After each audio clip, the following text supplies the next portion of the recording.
అమిత్రమపి చేస్దానం శరక్షైషిణ మాగతం వ్యసనే యోను గృష్ణతిన వైపురుషనత్తమహన ను భా ఆను 59 నుండి 10 శత్రువైనను దైన్యముతో శరణుకుచ్చినచో నట్టి సంకటస్థితిలోనున్న మనుష్యునిపై దయజూపు వానిని పురుషష్ణునిగా చెప్పుకున్నారు. శ్లో తదహం సంప్రవక్ష్యామి లోశానాం హితకామ్యయ ఏన విజ్ఞాన మాత్రేణ సర్వజ్ఞత్వం ప్రపద్యతే. 3 అర్థము అహం సమానము నేను, లోకానాం సమానము ప్రజలకు, హితకొమ్యయ సమానము మేలుచేయవలెనను కోరికతో కరా నీతినముచ్చయమును సంప్రవశ్యామి సమానము బాగుగా చెప్పుడును. ఏన సమానము దేనిని, విజ్ఞానమాత్రేణ సమానము తెలిసికొనిన మాత్రము చేతనే మనుజుడు సర్వజ్ఞత్వం సమానము సర్వము దెలిసికొనుటను ప్రపద్యతే పొందుచున్నాడో దానిని. కా నేను మానవమాతృలకు కురము చేయు కోరికతో ఆ రాజనీతి సముచ్చయమును అనగా దేనిని వెలిసికొనినంత మాత్రమున మనుష్యుడు సర్వజ్ఞుడు కాగలడో యట్టి దానిని బాగుగా చెప్పుచున్నాను. వివరణము సర్వజ్ఞుడనగా భూత వర్తమాన భవిష్యత్తులను దెలిసినవాడని కాని, లోకలోకాంతరములందలి విషయములనన్నిటిని చెలిసినవాడని కాని అర్థము కాదు. ధర్మార్థకామముల జ్ఞానము కలవాడని అర్థము. శ్లో మూర్ఖ శిష్యోపదేశేన దుష్టస్త్రీ భరణేన చ దుఃఖితై సంప్రయోగేన పండితో ఒప్యవనీదతి.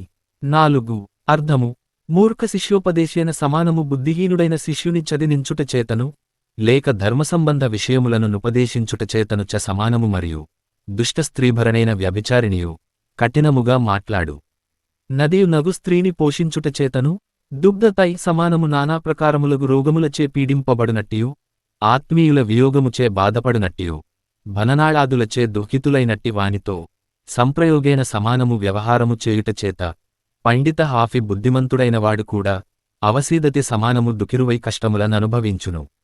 తా బుద్ధిహీనుడైన శిష్యునకు ధర్మోపదేశము చేసినను, వ్యభిచారిణి కశివభాషిణి అయిన స్త్రీని పోషించినను, నానారోగములచే పీడితులును, ప్రియునసుల వియోగపీడితులును, ధననాకుది కారణములచే దుఃఖితులును నైన వారితో వ్యవహారము చేయుటచేతను బుద్ధిమంతుడైన మనుష్యుడు కూడదు, అములపాలు కావలసివచ్చును.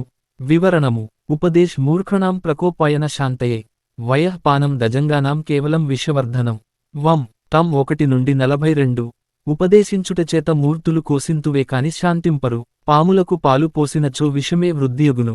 మూర్ఖుని పంచలక్షణములు మూర్తస్య పంచచిహ్నాని గర్వో దుర్వచనం తథా హదశ్చైవ విషాదశ్చ పరోక్తం నైవ మన్యతే. 1 దురభిమానము. 2 కఠినముగా మాట్లాడుట, బూతులు తిట్టుట. 3 మొండిపట్టు పట్టుట. 4 దుఃఖితుడగుట. 5 ఎనవైదుకు మూర్ఖుని లక్షణములు ఇతరుల మాటను వినకుండుట, దుష్టశ్రీని వ్యభిచారిణిని పాలన పోషణ చేయరాదు,